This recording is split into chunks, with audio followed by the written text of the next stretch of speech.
2023 நான் பண்ண 50 send show தான் மிகப்பெரிய ஷோ இந்தியாவில். அதுக்கு பிறகு இன்னைக்கு பார்த்தீங்கன்னா பல ஷோ, அது நம்ம மக்களுக்கு தெரியாது. ஆனால் அந்த இதில் நான் சொல்கிறேன், அதே மாதிரி இன்னைக்கு இந்த பதவி, இந்த அரசியல் மேடையில் இன்னைக்கு வந்திருக்கோம் அப்படின்னா கண்டிப்பாக நான் திமிரில் சொல்கிறேன்னு நினைக்காதீங்க. எங்கள் தொண்டர்கள் தைரியத்தையும் கொந்தல் கொடுக்க நம்பிக்கையில் சொல்கிறேன். கண்டிப்பாக தமிழ்நாடு அரசியலில் ஒரு சின்ன டைனாமிக்ஸ் அப்படி திரும்ப போகுது, அதை நம்மளை நோக்கி வரப்போகுது. இன்னைக்கு எத்தனையோ புதிய கட்சிகள் வந்தாலும்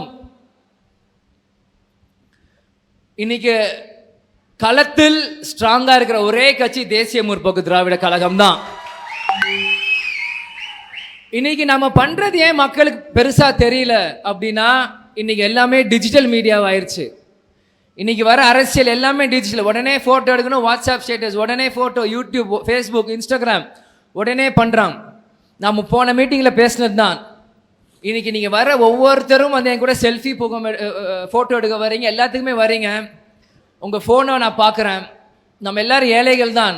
ஆனால் இனி வருங்கால அரசியல் நம்மளோட வேகமா இருக்கும்போது நீங்க ஒரு அன்பு வேண்டுகோளை நான் சொல்றேன், எல்லாருமே ஃபர்ஸ்ட் ஒரு நல்ல ஃபோன் வாங்குங்க.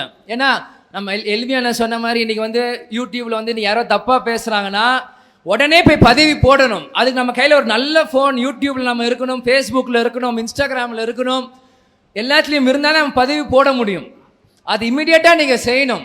இன்னைக்கு வந்து வெறும் 1% ஓட்டு, 1/2% கீழேன்னு எத்தனையோ பேர் தவறாக பேசுகிறாங்க. யானை நடக்க நடக்க தான் காட்டுக்கே வழின்னு சொல்லுவாங்க.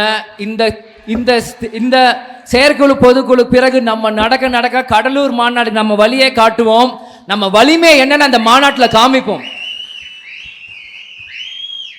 ஏதோ வந்தேன் போன மேடையில் பேசணும் மட்டும் யாரும் நினைக்காதீங்க. நிச்சயமா நம்ம செய்யணும். செய்ய முடியுமா? ஏன்னா நீங்க ஆசைப்பட்டதுங்க. ஆனால் நான் இன்னைக்கு வந்து இளைஞரணி செயலாளர் நான் நிற்கிறேன். இன்னைக்கு நான் ஆசைப்படுறேன், நீங்க நிறைவேற்றணும்ல. நம்ம கண்ணாடி மாதிரி ஏங்கினா தானே கரெக்டு. நீங்க ஆசைப்பட்ட மாதிரி நான் முன்னாடி வந்துட்டேன். நான் ஆசைப்படுறேன் என்ன? நான் யாரு? நம்ம கேப்டன். நம்ம கேப்டனா யாரு? நம்ம கட்சி. நம்ம கட்சினா நம்ம தொண்டர்கள். எது ஆசை என்ன? நம்ம கட்சி ஜெயிச்சு கோட்டைக்குள்ள போகணும். வெறும் இன்னைக்கு மேடையில பேசினா மட்டும் பத்தாது. ஈகோ, பொறாமை, நீ பெரியவன் நான் பெரியவன் எல்லாம் தூக்கி போடுங்க. கேப்டன் நம்ம எல்லாருக்குமே சொல்லியிருக்கார், மல்லாக்கு படுத்து எச்சி தூப்புனா எச்சி நம்ம மேலதான் வந்து விழுன்ட்டு. ஆனா இந்த ஈகோ பரம்லாம் தூக்கி ஓரமா வச்சுட்டு போருக்கு கிளம்புறதுக்கு முன்னாடியே சண்டை, போருக்கு போய் சண்டை போடுவோம். எதிர்கட்சிக்கு முன்னாடி நம்ம சண்டை போடுவோம். நிச்சயமாக நம்ம செய்ய முடியும். எல்லாரும் சொல்ற மாதிரி கிளை கழகத்திலிருந்து நீங்க எல்லாம் ஸ்ட்ராங் பண்ணுங்க. ஒவ்வொரு தொண்டர்கள் வீட்டுக்கும் நான் வந்து பார்க்க நான் தயாரா இருக்கிறேன். இன்னும் 1 வருஷம் தான். பாஸ்ட்டை விட்டுருங்க, ப்ரெசன்ட் ஃபியூச்சரை பாருங்க. இத்தனை வருஷம் நமக்காக கட்சிக்காக உழைச்சோம், சந்தோஷம். இனி வருங்காலத்தில் நம்ம கட்சிக்காக என்ன செய்ய போகிறோம் அதை பார்ப்போம். இந்த 1 வருஷம் எல்லாத்தையுமே மறந்து புது ரத்தம் பாய்ச்சதுன்னு சொல்றாங்க தேமுதிகக்கு. அந்த டயாலிசிஸ் பண்ண மாதிரி புது ரத்தம் உங்க எல்லாருக்குள்ளேயும் இருந்துச்சுன்னா அதே மாதிரி நம்ம கட்சி நீங்க எல்லாமே மறந்துடுங்க. ஒரு செகண்ட் கண்ணை மூடி எல்லாம் மறந்துடுங்க. 2005 மதுரையில் நம்ம கட்சி எப்போ ஆரம்பிக்கப்படுதோ அதே மாதிரி 2025 செயற்குழு பொதுக்குழு இது ஒரு ஆரம்பமா நீங்க நினைச்சு பாருங்க. நிச்சயம் 2027 நமக்கான வெற்றி கிடைக்கும். இன்னைக்கு எல்லா யூடியூப்லயுமே எதுக்கு எந்த கட்சி பத்தியும் பேசாம தேமுதிக மட்டும் இந்த கேப்டன் கப்பியிருக்க அந்த கட்சி இல்ல கட்சி இல்ல கட்சி இல்லைன்னு ஏன் சொல்றாங்க? ஏன் மற்ற கட்சியை பத்தி பேசலாம்ல, ஏன் தேமுதிக பத்தி? பயம். அந்த பயம் இருக்கிறதுனால தான் நம்ம கட்சியை பத்தி எல்லாம் இன்னும் பேசிட்டு இருக்காங்க.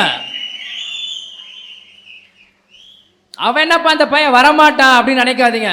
நீ வரமாட்டேன்னு சொல்ல நான் வந்துட்டே தான் இருப்பேன்.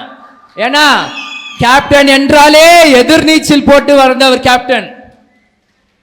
நான் கேப்டன் ஒன்னும் 30 வயசுல மேலே நான் பார்க்கல. பிறந்த குழந்தையில இருந்து நான் கேப்டனை பார்த்துட்டு இருக்கேன். தினமும் கேப்டன் எப்படியோ அப்படிதான். அதனால எல்லாரும் தைரியமா இருங்க. நமக்கான காலம் ரெடி ஆயிட்டு இருக்கு.